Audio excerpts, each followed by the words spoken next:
us your general thoughts on the upcoming season. Generally, first thing that comes to mind is our schedule. I mean, we've got the toughest schedule we've ever had, possibly the university's ever had, possibly the conference has ever had. In terms of conference is tough enough, but we've added to that too. A Chattanooga team is one of the tops in the Southern Conference, and then 2 top 20 teams from the SEC. So that's the first thing that comes to mind. What do you like most about your team this year? The combination of the old and the young. What I'm, it's an 80-20 proposition.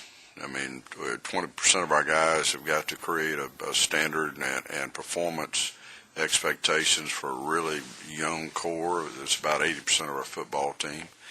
I like youth, but only if it's well led. And I'll get to the biggest challenge, and the biggest challenge is whether those 20% of those older players, that core group, can actually have a significant impact on that. This is the largest distribution of first and second year players with third and fourth year players we've ever had. So that's our challenge. You returned Marcus Ivory this season after losing him to injury in the first game of last season. Tell us about having him and Cody Blanchard at quarterback. Well, it's an interesting scenario. You know, some people can say you don't have a quarterback, and I would say if you think you have two, you probably don't have one. But in reality, both of these young men have seasons that have defined them. Marquez was a quarterback. I mean, he's as good as we've had, but we lose him, and then Cody comes out there, and after a little bit of a transition, we were part of a OVC championship. So we've got two quarterbacks. Marquez is a starting quarterback because he was the starting quarterback before he got hurt, and that's what we'll go back to.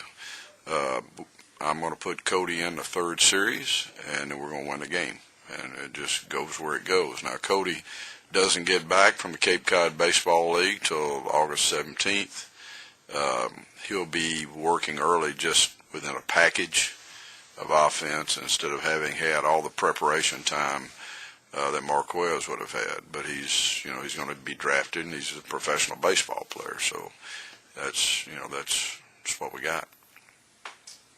What are your general impressions of the OVC race this year? I tell you, you wonder sometimes, and I've had a few years in the league, if you've forgotten something, but I don't think I have. This is the first time I can remember, and SEMO being the only exception, that everybody has got a proven quarterback coming back. I mean, not just a quarterback, but a guy that has had his moments on a par with anybody. We've got one, two, but SEMO lost a senior quarterback that was previously an all-conference player. But I think every team starts with a capable quarterback, which means the league can just be wide open. As long as you start there and you've got that kind of building block, you've got a chance to put the rest of it together. So I think that says it could be a very competitive year. What will it take for your team to be in the championship hunt this season?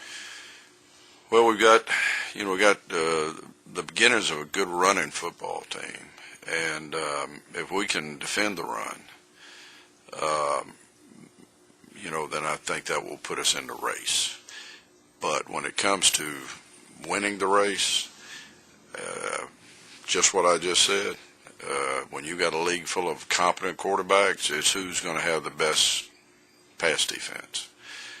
And who's going to be able, the combination of rush and cover is going to be able to keep the other team's quarterback from neutralizing the field. Tell us a little about how your schedule and how it plays out for the team this year. Well, we opened up with Arkansas at Arkansas, and then we played Chattanooga. Thank goodness we got them at home. And Chattanooga is returning the best defensive team in the FCS as far as I'm concerned. I mean, they led every category in the Southern Conference. They got all of them back. They're in the top 5 in every national category last year. So that's a heck of a start for us. We open up with the biggest challenge. At least I think they're picked to win the league. So I think everybody would say that Eastern Kentucky is the biggest challenge for anybody as you look at it now.